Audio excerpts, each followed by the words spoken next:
Prgavci, pozdrav! Evo nas u videu u kojemu ćemo se osvrnuti na jučerašnju presicu predsjednika Hajduka Ivana Bilića, koja je bila, ajme, ako nam se ovako klub vodi, ajme. Znači svakako ima imalo pojma o vođenju poslovanja će reći ajme.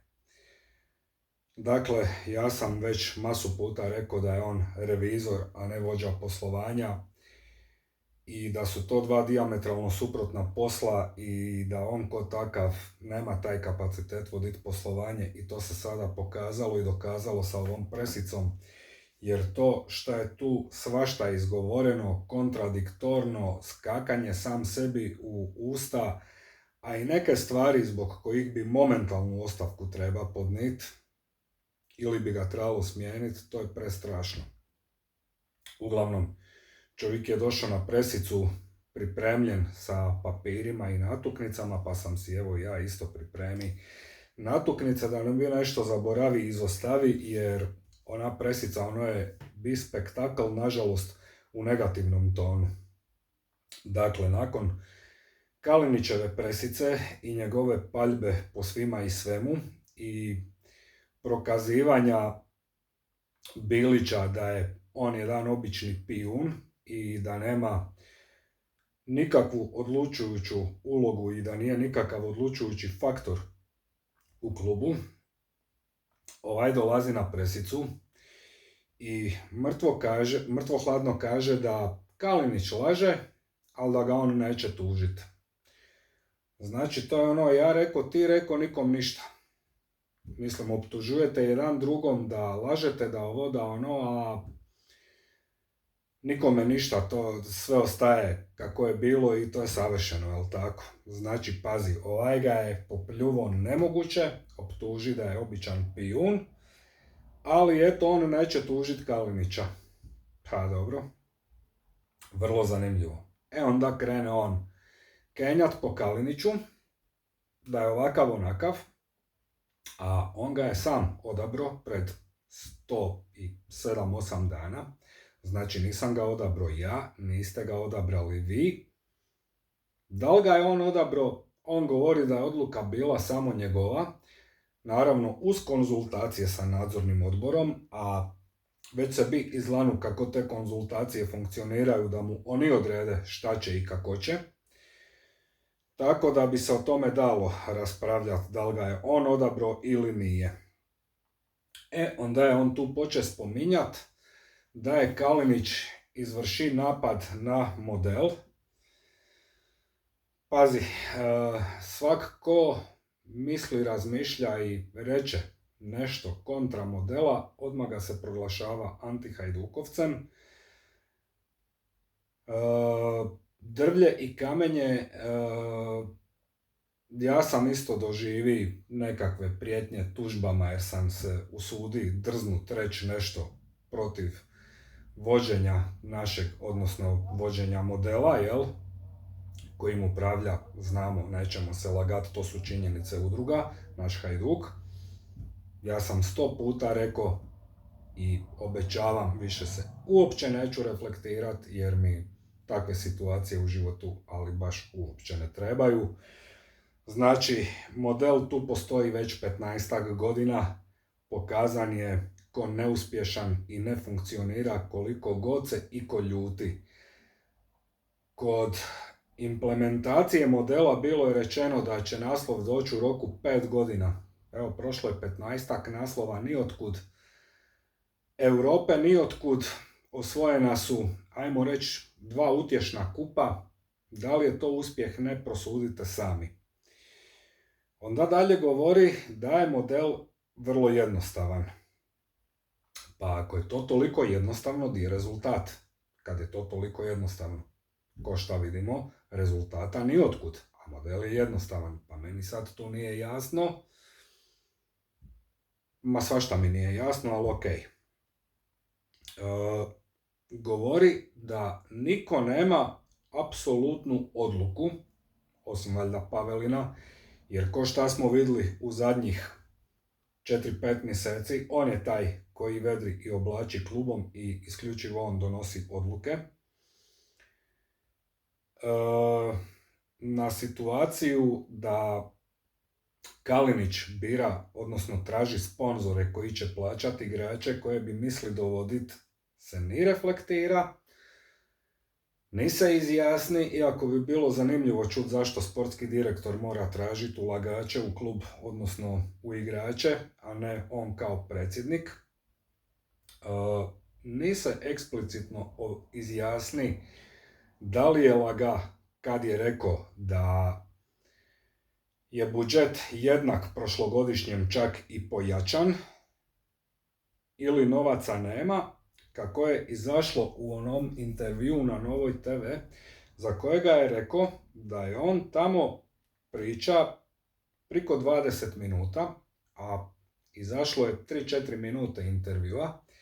I sad ono šta sam ja rekao, prozivalo ga se da nema pojma, da to ni smije reći, da je to bilo nespretno, da je to klasično neznanje.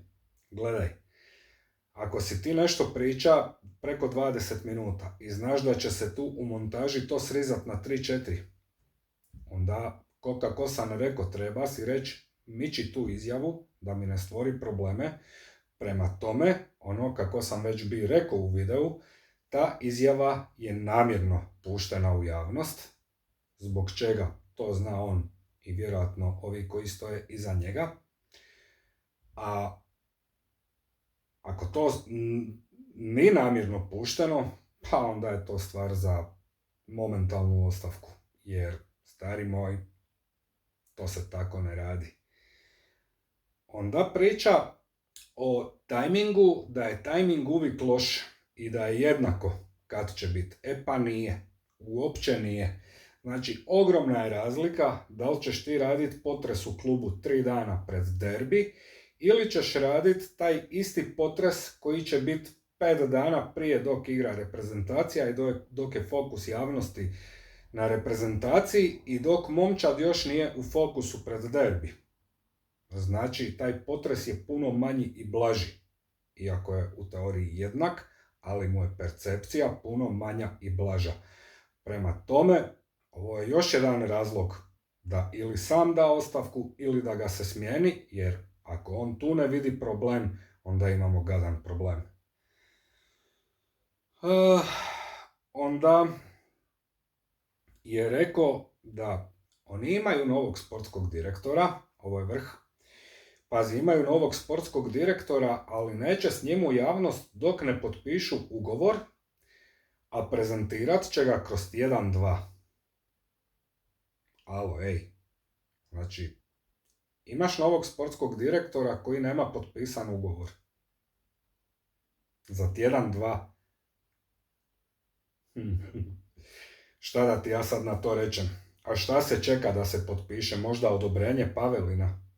Pa za 1-2 u nogometu ko živ, ko mrtav, sve se okrene 7 puti za 360 stupnjeva. Znači, ponavljam, čovjek je revizor. Sad vi sami prosudite one Kalinićeve riječi, da ne bi bilo ponovo po meni, ponovo nekakve prijetnje tužbama da ja ovo ono, ja samo komentiram u svojim videima ono šta vidim. Komentiram i jednu i drugu stranu i treću ako je ima.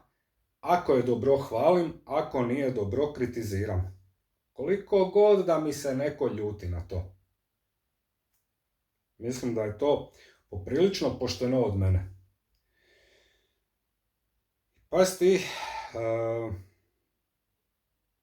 oni imaju novog sportskog direktora, ali nemaju ugovor. Pa vidjeli smo sa Kalinićem da su mu ponudili ugovor pred 2 tjedna, a da je on tu bio 3 mjeseca. Šta je najtragičnije, njemu se prodala jedna priča kad je postavljen za sportskog direktora, a onda je, kad je počeo krenuti raditi posao, je ispala sasvim druga priča. I by the way, Nikola Kalinić je dove Gattusa i Rakitića.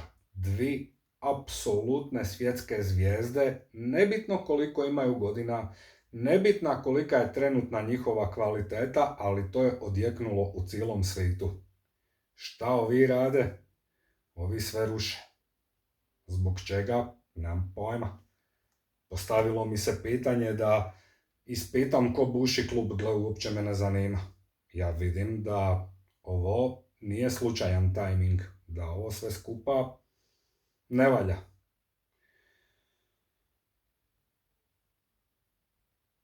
I sad, šta reći? Dalje on govori da uprava ne može predlagati sportskoj sekciji igrače koji su za transferiranje i igrače koji su predodređeni ko nekakav projekt kluba. Pa zamisli sad tu izjavu. A šta je strategija kluba nego to? Ajde, molim te mi objasni šta je strategija kluba nego to. Znači, ti si lani ima ponudu od HSV-a za Sahitija, kako je bilo pisano po medijima, na nekakvih 4 milijuna eura. Prodao ga nisi jer si procijeni da ideš all in na sve ili ništa na naslov prvaka, da bi ga sada, godinu dana posli, istom tom HSV-u prodao za milion. Srušena cijena 75%. Ja bi volio da meni to neko objasni. Kako je to moguće u godinu dan srušiti cijenu 75%? Ali okej. Dakle, to da oni ne mogu predlagati, oni moraju predlagati i biti u konstantnom kontaktu sa sportskom sekcijom, jer osnova nogometnog kluba je momčad na terenu i prezentacija igara te momčadi na terenu. I ako on misli da u drugim klubovima Perez i slični ne govore sportskom direktoru i treneru koji su planovi, koga će se prodat, koga će se dovesti, onda on promaši posao kojim se bavi i to je isto za apsolutno momentalnu ostavku. Ili da ga se smijeni nakon takve izjave. Jer govorim, strategija kluba. Da bi nakon toga rekao da su oni sastavili listu od 150 trenera. 150 trenera. 150 trenera. Alo. I onda na to govori da bi bilo nenormalno da sam sportski direktor to slaže, nego da tu moraju oni isto. Znači za trenera moraš jer bi bilo nenormalno, a za igrače ne. Znači, ono sulude stvari koje on izgovara. Znači, to nevjerojatno. Govori da je nadzorni odbor odobri budžet za 2 trenera. Zanima me koja su to 2 trenera. Nevjerojatno. Onda govori da novi sportski direktor, pazi sad ovo je vrh, nema pravo odlučivanja o treneru Gattusu. Zamisli sad to, a nego šta će? Aj mi, molim te, objasni kako će njih 2 funkcionirat zajedno. Znači, dođe ti novi sportski direktor koji ima svoju viziju igre, igrača i trenera, ima ove igrače i ovog trenera koji mu ne pašu i sad on nema pravo odluke o Gattusu, pa će mu početi prodavati igrače na koje Gattuso računa i dovoditi igrače na koje on ne računa, jer se eto, sportskom direktoru, to je njegova vizija, a to šta je Gattuso trener, ovaj ga nema pravo smijeniti. Čekaj, jesi ti lud? Daj, molim te, objasni mi na koji način da njih dvojica surađuju i funkcioniraju. Evo, ja bi to jako volio znat. Ponavljam, revizor.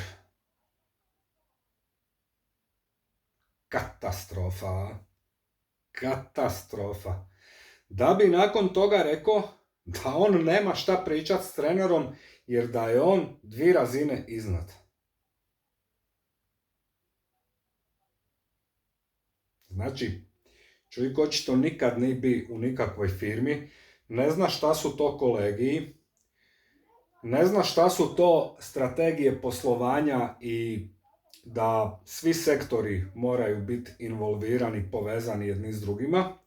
I sad me samo zanima šta mislite, da li recimo u Realu Perez nema šta komunicirati s Ancelottijem, nego će eto on svoje prinit sportskom direktoru, pa nek se sportski direktor bakća sa Ancelottijem. Ili onaj šejk u Cityu nema šta pričat s Guardiolom. Zamisli te situacije tamo. Gle, ja kad to vidim,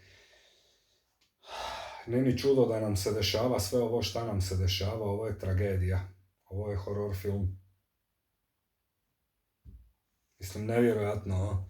Sad zamisli, ti si na poslu i imaš nekakve želje, zahtjeve, nešto i ideš se obratiti svom šefu, a šef ti reče, nemam ja šta pričat s tobom, imaš si šefa smjene. Mislim, u teoriji ok, ali pazi, taj šef smjene, možda mu nisi po volji, pa te pa te namjerno šikanira i ne znam šta radi, a ti ne možeš doći do ovog iznad njega jer ovaj nema šta pričat s tobom. Mislim, sulude stvari. Sulude. I to je jednostavno, gle, za momentalnu ostavku, da ju sam podnese, ili za momentalnu smjenu da ga se smijeni. To je to. By the way, ponovit ću, imate onaj moj video sa inauguracije dotičnog Bilića i ponašanje Pavelina.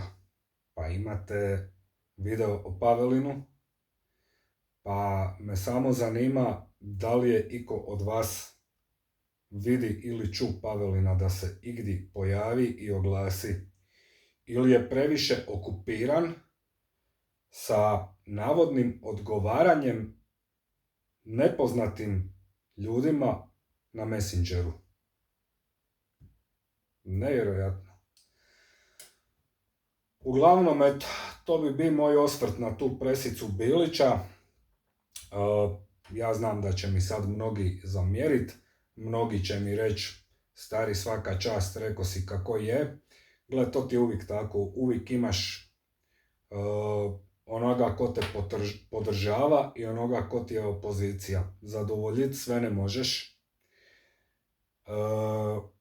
Činjenično stanje je da su nekakve činjenice neoborive i da je to jednostavno tako kako je i nikako drugčije. Koliko god da mi pokušao objasniti da je drugčije, ja se nadam da sam uspio argumentirano reći šta mislim o skoro pa svakoj njegovoj izjavi na toj presici i da je to za momentalnu ostavku ili smjenu.